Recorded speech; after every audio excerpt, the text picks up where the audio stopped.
Yo, what's going on everybody? Welcome back. Today we're going to be building more roads for the Lego City. Because recently we expanded the Lego City, we brought all the residential buildings up there along with all of those roads, and that opened up all of this space here. So I need to build more roads because vehicles need to get to the modular buildings that are going to be in this area, and they need to go to the awesome amusement park as well.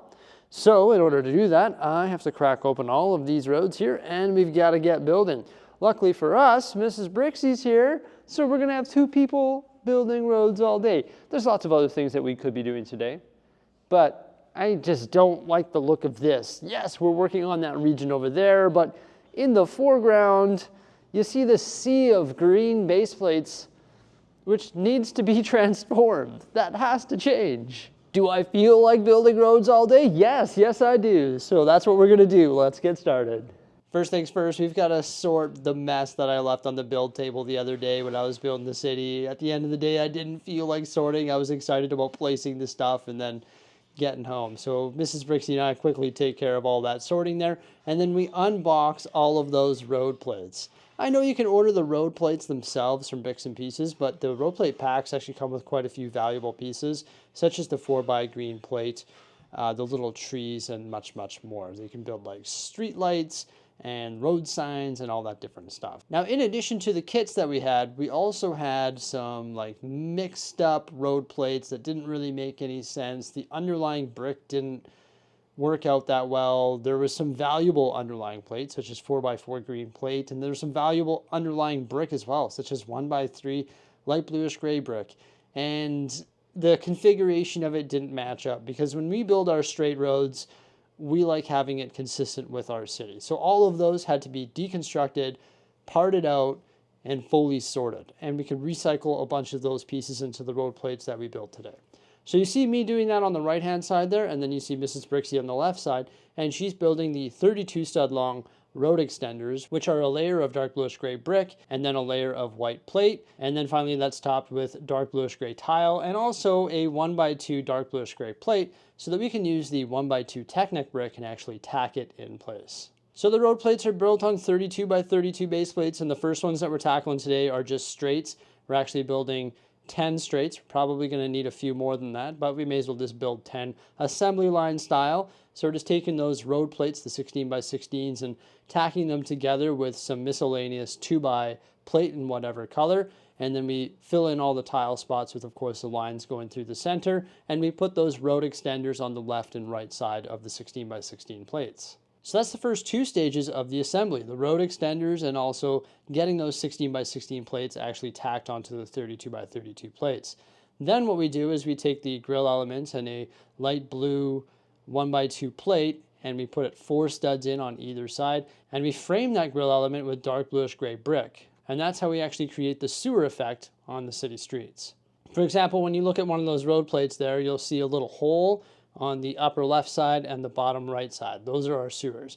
Next up, we've got to completely millsplate the sides, and we're doing that with a border of 1x2 bricks in any color, mostly like red because that's just colors that we don't really need. And then we're using a combination of 2x2 brick and 2x3 bricks and just millsplating the rest.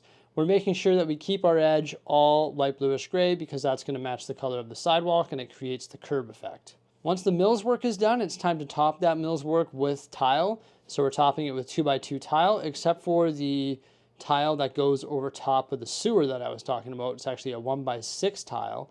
And then behind that 1x6 tile, we put a 1x2 grill element and 1x2 tiles on either side of that. And then the rest is just a combination of 2x2 jumpers in light gray and just standard 2x2 tiles as well.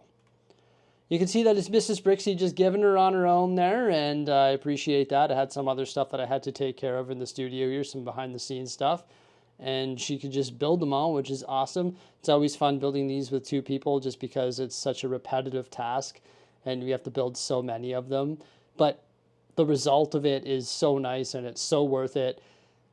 When you're building a massive Lego city, you just have to allocate days to doing this. It's just the reality of operating a city at this size. Like, you've got to sit there and you've got to build repetitive things, whether that be roads or a train track or mountain modules or landscaping or whatever it may be. You just need to bang out a bunch of these so that they can be integrated into the city.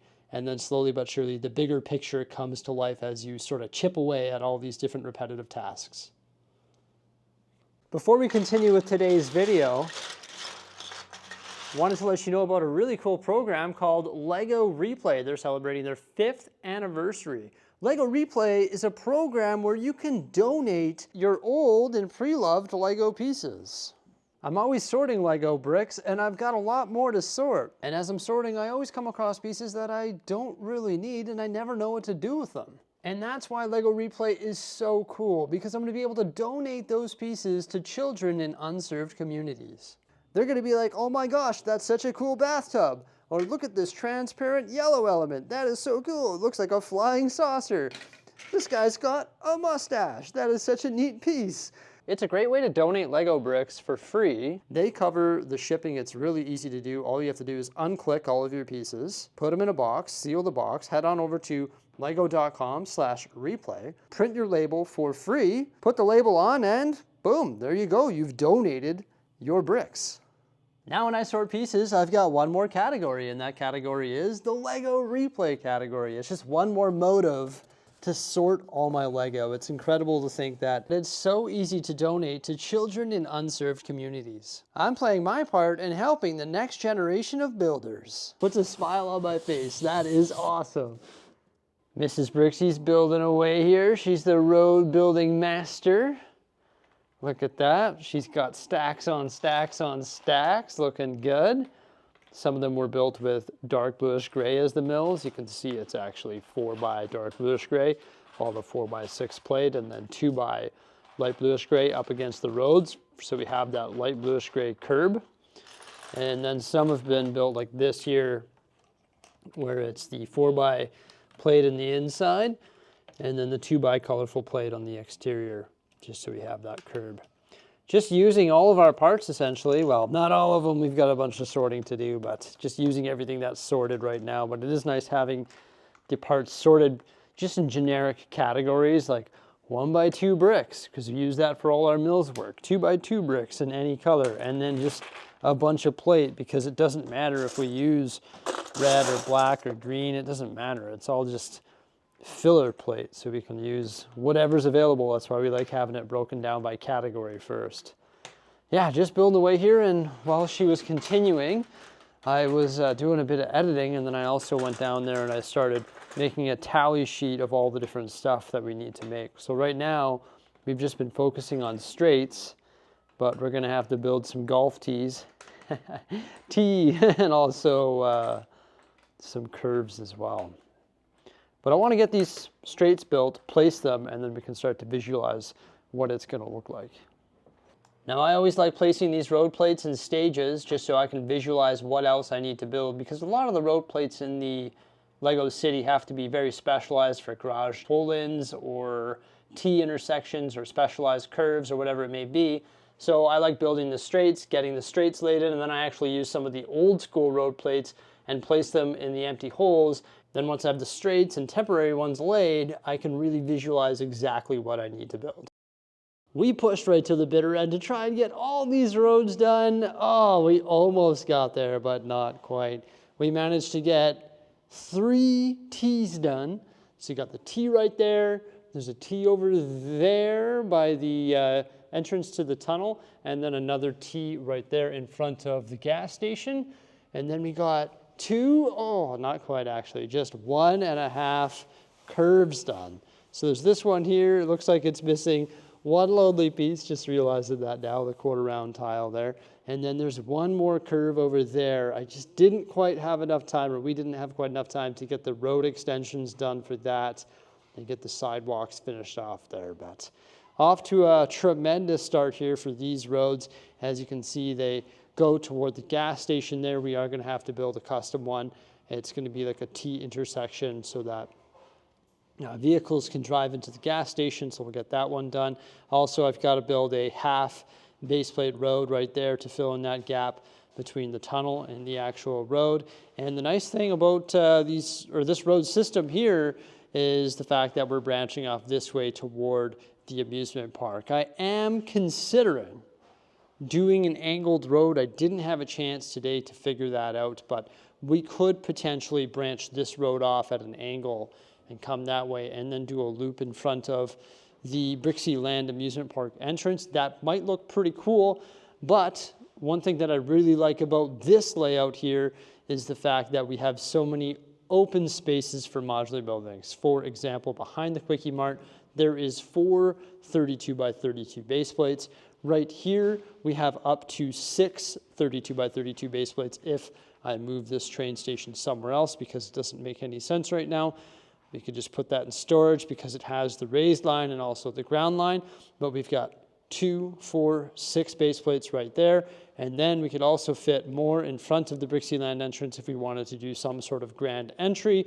And then where we have the Monster Fighters haunted house there is one behind that, actually like 3, but that's going to be dedicated to a mountain. And then we have the 2, 4, 6, and 2 half base plates right there that we could dedicate to buildings or some sort of grand entryway to the amusement park as well. But I'm really happy that the roads have almost been completed in this area. Not quite. We tried. We grinded all day. It takes a long time to build these, as you saw during the time lapse there.